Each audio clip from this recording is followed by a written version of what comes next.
शुक्लां ब्रह्म विचारसार परमाद्यां जगद्व्यापिनीं वीणा पुस्तकधारिणीमभयदां जाड्यान्धकारापगां हस्ते स्फाटिकमालिकां विदधतीं पद्मासने संस्थितां वन्दे तां परमेश्वरीं भगवतीं बुद्धिप्रदां शारदां। श्री महागणाधिपतये नमः। శ్రీ మహాసరస్వత్యై నమః. శ్రీ గురుభ్యో నమః. 2025వ సంవత్సరానికి స్వాగతం. ప్రేక్షకులకు, శ్రోతలకు అందరికీ కూడాను 2025వ సంవత్సరము శుభాకాంక్షలు తెలియజేస్తూ, ఈ 2025వ సంవత్సరము అందరికీ కూడాను సుఖ సంతోషాలతో ఉండాలి అని చెప్పేసి ఆ భగవంతుణ్ణి ప్రార్థిస్తూ, 12 రాసులు ఈ సంవత్సరంలో 12 రాసులలో జన్మించినటువంటి వారికి ఈ 2025వ సంవత్సరంలో గోచార ఫలితాలు ఎలా ఉంటాయో తెలుసుకుందాం. 2025వ సంవత్సరము మిథున రాశిలో జన్మించినటువంటి వారికి గోచార ఫలితాలు ఎలా ఉంటాయో తెలుసుకుందాం. మృగశిర నక్షత్రం 2, 3, 4 పాదములలో జన్మించినటువంటి వాళ్ళు, ఆర్ద్ర నక్షత్రం 1, 2, 3, 4 పాదములలో జన్మించినటువంటి వాళ్ళు, పునర్వసు నక్షత్రం 1, 2, 3 పాదములలో జన్మించినటువంటి వాళ్ళందరూ కూడాను మిథున రాశి కిందికి వస్తారు. అంతేకాకుండా కా, కి, కు, ఘం, జ్ఞ, ఛ, కే, కో, హ ఈ అక్షరాలతో ప్రారంభమయ్యేటువంటి వ్యవహార నామం కలిగినటువంటి వాళ్ళందరూ కూడాను మిథున రాశి కిందికి వస్తారు. అయితే ఈ మిథున రాశి జాతకులకు సంవత్సర ఫలితాలపై ప్రభావాన్ని చూయించేటువంటి ముఖ్యమైనటువంటి గ్రహాలు గురు, శని, రాహువు, కే. అయితే ఈ గ్రహాల యొక్క సంచారం ఎలా ఉంది, వాటి యొక్క ఫలితాలు ఎలా ఉండబోతున్నాయి అనేటువంటి విషయం గురించి మనం తెలుసుకుందాం. బృహస్పతి ఈ మిథున రాశి వారికి 14 మే వరకు వృషభ రాశిలోనే సంచరిస్తున్నాడు కనుక ముందుగా మిథున రాశి జాతకులకు బృహస్పతి 14 మే 2025 వరకు వృషభ రాశిలో సంచరిస్తున్నాడు. ఈ వృషభ రాశిలో సంచారము 12వ స్థానం అవుతుంది. 12వ స్థానము కొంత ప్రతికూలంగా ఉంటుంది. అయితే 12వ స్థానంలో సంచరిస్తున్నప్పుడు కొన్ని శుభ ఫలితాలు కూడాను ఉంటాయి. ఏంటంటే శుభమూలకంగా ఖర్చులు పెట్టిస్తాడు, అంటే శుభకార్యాలు చేయిస్తాడు, ఆర్థికంగా ఇబ్బంది పెడతాడు. అవన్నీ ఉన్నప్పటికీ కొన్ని మంచి పనులను కూడాను చేయిస్తాడు 12ంలో బృహస్పతి సంచరిస్తున్నప్పుడు. కాబట్టి అది కొంతవరకు మనకు శుభ సూచకం. ముఖ్యంగా 12వ స్థానంలో సంచరిస్తున్నప్పుడు భయానికి గురి అవుతాడు మనిషి. అంటే పనులు ఎలా జరుగుతాయో, సమయానికి పూర్తి చేయగలుగుతామో లేదో అనేటువంటి ఒక భయము, ఆందోళన అనేటువంటిది మనిషికి మనస్సులో ప్రతినిత్యము క్షణం కూడాను మెదులుతూ ఉంది. ఇక ఆస్తుల విషయంలో తగాదాలు, వాటి ఆ తగాదాలు ఒక కొలిక్కి రాకపోవడం మూలకంగా ఇబ్బందులు, నష్టము వాటిల్లేటువంటి అవకాశాలు, అనవసరమైనటువంటి ఆలోచనల మూలకంగా కూడాను అధైర్యానికి లోనయ్యేటువంటి అవకాశాలు బాగా ఉన్నాయి. ప్రతి విషయంలోనూ, ప్రారంభించినటువంటి ప్రతి పనిలోనూ ఆలస్యం గోచరిస్తుంది. అంతేకాకుండా ఇన్వెస్ట్మెంట్ చేసినటువంటి వాట్ల లోపల నష్టము వాటిల్లేటువంటి అవకాశాలు ఉన్నాయి. కాబట్టి కొంత ఇన్వెస్ట్మెంట్ చేసేటువంటి సమయం లోపల జాగ్రత్త పడడం మంచిది. ఇక ఆధ్యాత్మికత వైపుకు మనస్సును నిలపడము ప్రధానంగా ఈ సమయం లోపల చేయాలి. తద్వారా ఏమవుతుంది, మీకు ప్రశాంతత అనేటువంటిది ఏర్పడుతుంది. ఈ విధంగా 12వ స్థానంలో ఉన్నప్పుడు 14 మే 2025 వరకు ఇలాంటి ఫలితాలు ఇస్తాడు. తదనంతరం 14 మే రోజున మిథున రాశిలోకి ప్రవేశిస్తున్నాడు. 14 మే నుండి 19 అక్టోబర్ వరకు మిథున రాశిలో సంచరిస్తున్నాడు. మిథున రాశిలో సంచారము ఈ మిథున రాశిలో జన్మించినటువంటి వారికి, అంటే మిథున రాశి జాతకులకు జన్మస్థానం అవుతుంది. జన్మస్థానంలో సంచరించడము ప్రతికూలమే. అయితే ఈ సమయం లోపల అంటే 14 మే నుండి 19 అక్టోబర్ వరకు ఎలాంటి ఫలితాలు ఉంటాయి అని అంటే, ఉద్యోగస్తులకు ముఖ్యంగా ఆఫీసులో ఇబ్బందులు, తోటి వారితో మనస్పర్ధలు, కలహాలు, తద్వారా ఒక అధైర్యానికి గురి కావడము. ఇక ఉద్యోగస్తులకు ఎంత పని చేసినప్పటికీ ఆఫీసులో గుర్తింపు లేకపోవడము, వాళ్ళు చేసినటువంటి పనిని వేరే వాళ్ళు క్లెయిమ్ చేసుకోవడము, తద్వారా మానసికంగా ఇబ్బంది పడటము, హైయప్స్తో అధికారులతో కొంత మనస్పర్ధలు ఏర్పడటము, తద్వారా వాళ్ళు చేస్తున్నటువంటి పని నుండి వాళ్ళని తప్పించడము, అనానుకూల ప్రాంతాలకు బదిలీ చేయడము, ఇలాంటివన్నీ కూడాను జరిగేటువంటి అవకాశాలు ఉన్నాయి. వృధా ఖర్చులు, నలుగురితో అనవసరమైనటువంటి మానసిక ఇబ్బందులు, ఇక వ్యాపారంలో ఉన్నటువంటి వాళ్లకు కూడాను కొంత ఇబ్బందులు గోచరిస్తున్నాయి. జన్మస్థానంలో సంచరిస్తున్న సమయం లోపల వ్యాపారస్తులు ముఖ్యంగా అనాలోచితంగా పెట్టుబడులు చేయకూడదు. అనాలోచిత పెట్టుబడుల మూలకంగా ఇబ్బందులను ఎదుర్కొంటారు. సందిగ్ధత అనేటువంటిది బాగా కనబడుతుంది. అంటే డిసిషన్ మేకింగ్ లోపల కొంత ప్రాబ్లం గోచరిస్తుంది జన్మస్థానంలో ఉన్నప్పుడు. అంటే మీరు డిసిషన్ తీసుకోలేరు.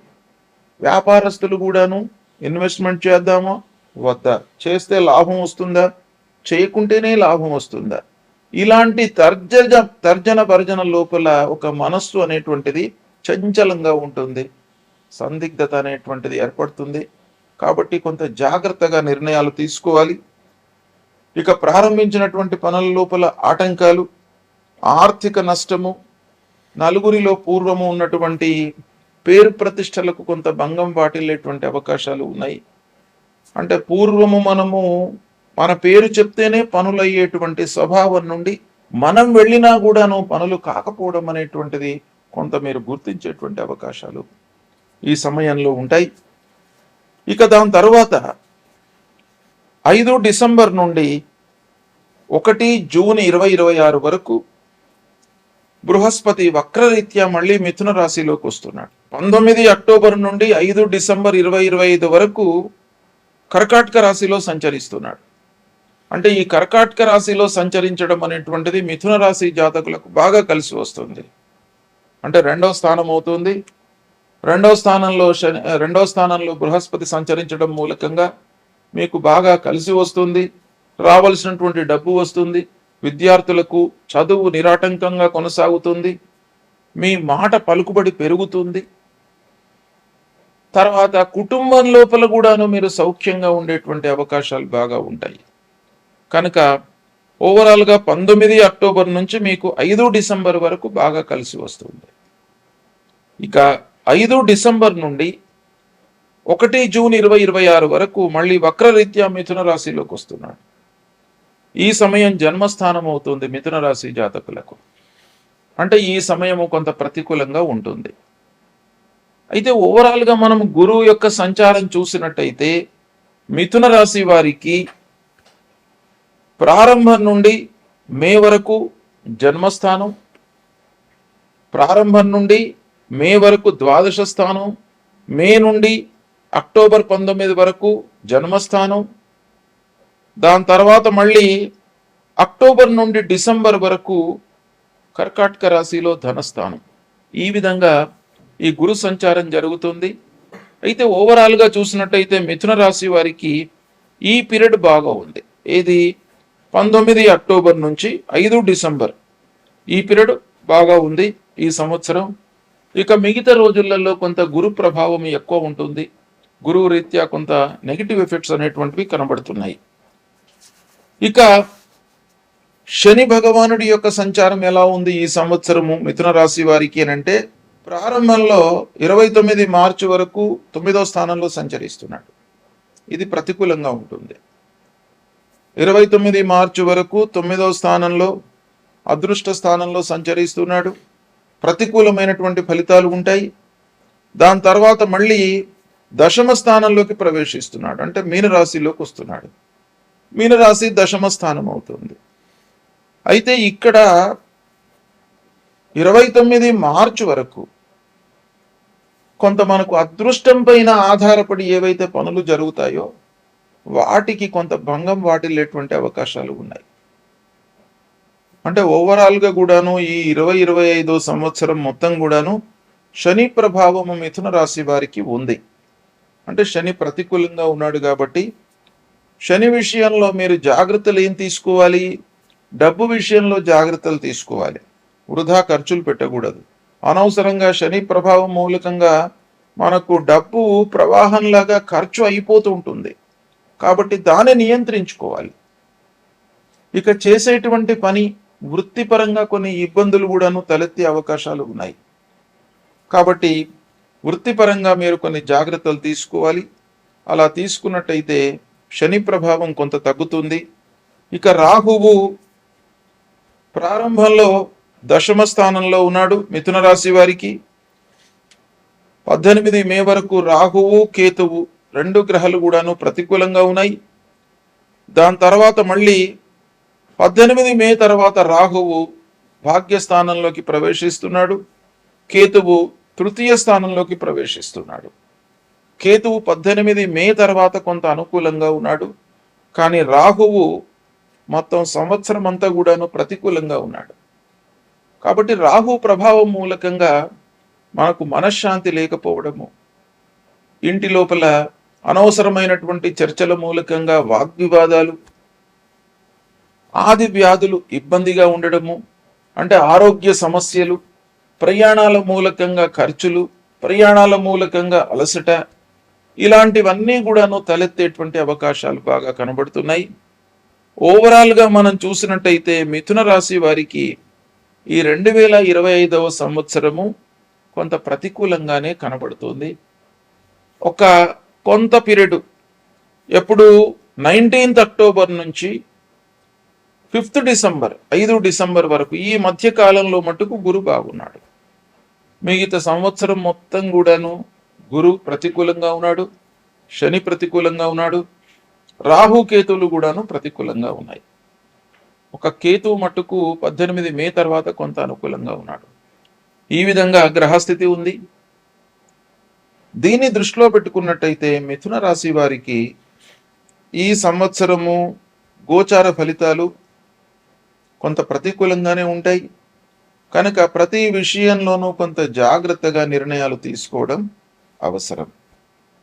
కనుక ఈ మిథున రాశి వారు ఏ గ్రహాలు ప్రతికూలంగా ఉన్నాయి అనేటువంటి విషయాన్ని జాగ్రత్తగా చూసుకొని వాటికి పరిహారాలు చేసుకోవాలి. ముఖ్యంగా ఏంటంటే గురు భగవానుడు 12 జన్మస్థానాలలో సంచరిస్తున్నాడు. దాని తర్వాత కొంతకాలం 2వ స్థానంలో ఉంటున్నాడు. కాబట్టి గురు భగవానుడి ప్రీత్యర్థమై పరిహారాలు చేసుకోవాలి. గురు భగవానుడికి ఏం చేయాలి? మూలమంత్రాన్ని ప్రతినిత్యం కూడాను పఠించండి. దేవానాంచ ఋషీణాంచ గురుం కాంచన సన్నిభం వందనీయం త్రిలోకానాం తం నమామి బృహస్పతిం అనేటువంటి ఆ మూలమంత్రాన్ని ప్రతినిత్యం కూడాను చదువుకోండి. సద్గురువులను సందర్శించండి. తీర్థయాత్రలకు వెళ్ళండి. తద్వారా మీకు మానసిక స్థైర్యము కలిగేటువంటి అవకాశాలు ఉంటాయి. దక్షిణామూర్తి స్తోత్ర పారాయణం చేయండి. ఇవి చేసినట్టయితే ఆ గురు భగవానుడి యొక్క అనుకూలత మీకు లభిస్తుంది.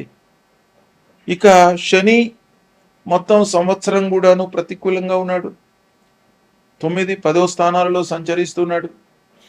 కనుక అదృష్టము, వృత్తి ఈ రెండిటిపైన కూడాను బాగా ప్రభావం చూపిస్తాడు శని ఈ సంవత్సరం మిథున రాశి జాతకులకు. కాబట్టి మిథున రాశి వారు తప్పకుండా శని విషయం లోపల పరిహారాలు చేసుకోవాలి. శని ప్రీత్యర్థమై నల్లటి నువ్వులు, నల్లటి వస్త్రము, ఒక ఇనుప ముక్క ఇవన్నీ కూడాను మూటగట్టి ఎవరికైనా కూడాను బీదవాళ్ళకే కానివ్వండి, ఒక దేవాలయంలో అర్చకులకే కానివ్వండి, ఎవరికైనా కూడా దానం ఇవ్వండి. తర్వాత నిత్యం కూడాను నవగ్రహ స్తోత్ర పారాయణం చేసుకోండి. హనుమాన్ చాలీసా పారాయణం చేయండి. ఇది చేయడం మూలకంగా శని ప్రభావం తగ్గుతుంది.